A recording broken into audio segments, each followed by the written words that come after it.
Hello viewers, welcome back to my channel Basundhara's recipe. আজকে আমি আপনাদের সামনে আরও একটি রেসিপি নিয়ে হাজির হলাম। আমার আজকের রেসিপি হচ্ছে পারফেক্ট বুন্দিয়া রেসিপি। চলুন ভিউয়ার্স, রেসিপিটি শুরু করি।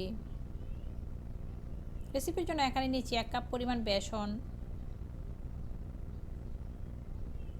এখানে নিচ্ছি 4 ভাগের 3 ভাগ পরিমাণ পানি, 1/4 কাপ পানি।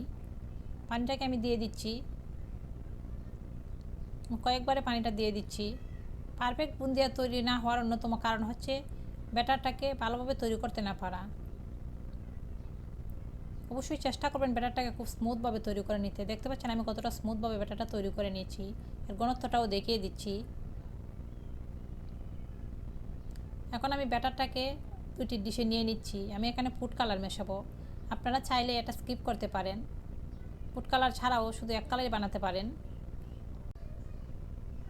এখানে দিয়ে দিচ্ছি 2 ফোঁটা সবুজ কালার, আর এখানে দিয়ে দিচ্ছি 2-3 ফোঁটা রেড ফুড কালার। এখন একটা চামচের সাহায্যে আমি মিশিয়ে নিচ্ছি।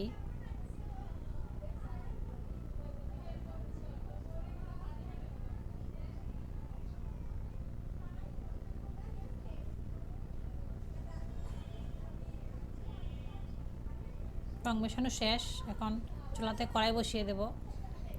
কড়াইটা বসিয়ে তেলটা গরম হওয়ার পর এর উপর আমি 1 ফোঁটা ব্যাটার দিয়ে দেখে নিচ্ছি তেলটা গরম হয়েছে কিনা। তেলটা একদম পারফেক্টভাবে গরম হয়েছে। ব্যাটারটা দেওয়ার পরে উপরে উঠে এসেছে।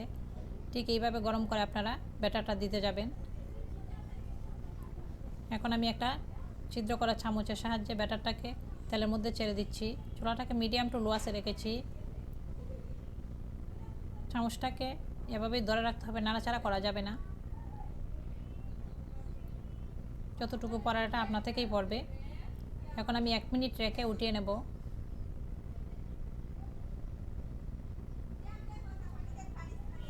1 মিনিট ভাজার পরে দেখতে পাচ্ছেন বুন্দিয়াগুলো পারফেক্টভাবে তৈরি হয়েছে, খুবই মুচমুচে হয়ে ভাজা হয়েছে।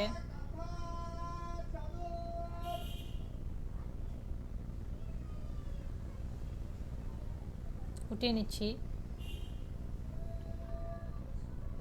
এখন দিয়ে দিচ্ছি সবুজ কালার। প্রতিবারই আপনারা ব্যাটারটা দেওয়ার পর চামচটাকে ধুয়ে নেবেন, তাহলে ছিদ্রগুলো পরিষ্কার হয়ে যাবে।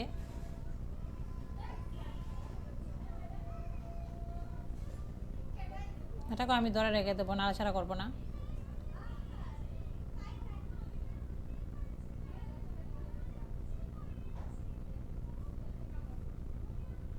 এখন উঠিয়ে নিচ্ছি।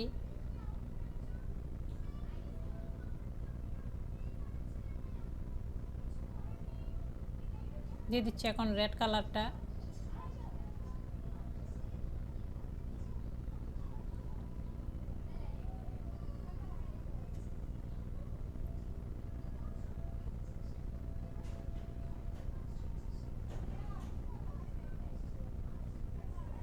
এগুলোকেও 1 মিনিট রেখে উঠিয়ে নেব।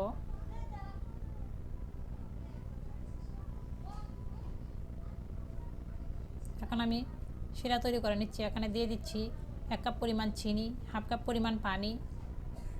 চুলাটাকে এখন জ্বালিয়ে দিচ্ছি। চুলাটাকে মিডিয়াম টু লো আঁচে রেখে শিরাটা তৈরি করে নেব।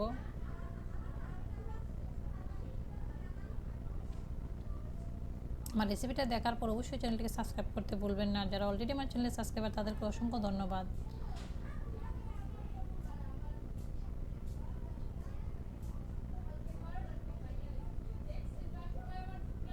চিনিটাকে গলিয়ে নিচ্ছি।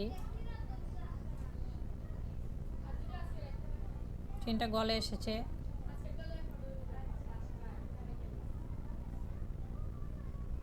এই পর্যায়ে এখানে দিয়ে দিচ্ছি 2 চা চামচ পরিমাণ লেবুর রস। লেবুর রসটা দিলে পরবর্তীতে শিরেটা ঘন হয়ে যাবে না। এখানে দিয়ে দিচ্ছি 1 চা চামচ পরিমাণ ঘি। চাইলে আপনারা এখানে ঘিয়ের পরিবর্তে এলাচ গুঁড়ো ব্যবহার করতে পারেন।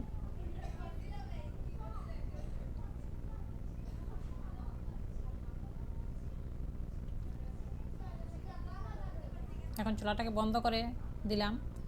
বন্ধ করার সাথে সাথে আমি গরম অবস্থায় বুন্দিয়াগুলো এর মধ্যে দিয়ে দিচ্ছি। ঠান্ডা করে দিতে যাবেন না, তাহলে শিরাটা ভালোভাবে ঢুকতে পারবে না বুন্দিয়ার ভেতর।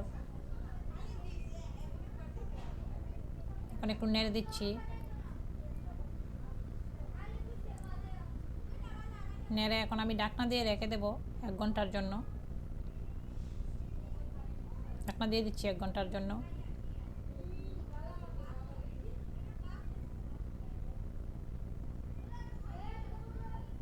মাঝে আমি কয়েকবার নেড়ে দিয়েছিলাম।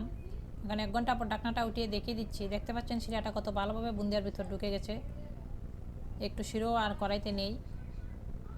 আমার রেসিপিটা দেখার পর অবশ্যই লাইক কমেন্ট শেয়ার করতে ভুলবেন না, আর একবার হলেও ট্রাই করবেন। রেসিপিটা খুবই টেস্টি হয়েছে। এখন পরিবেশন করে নিচ্ছি।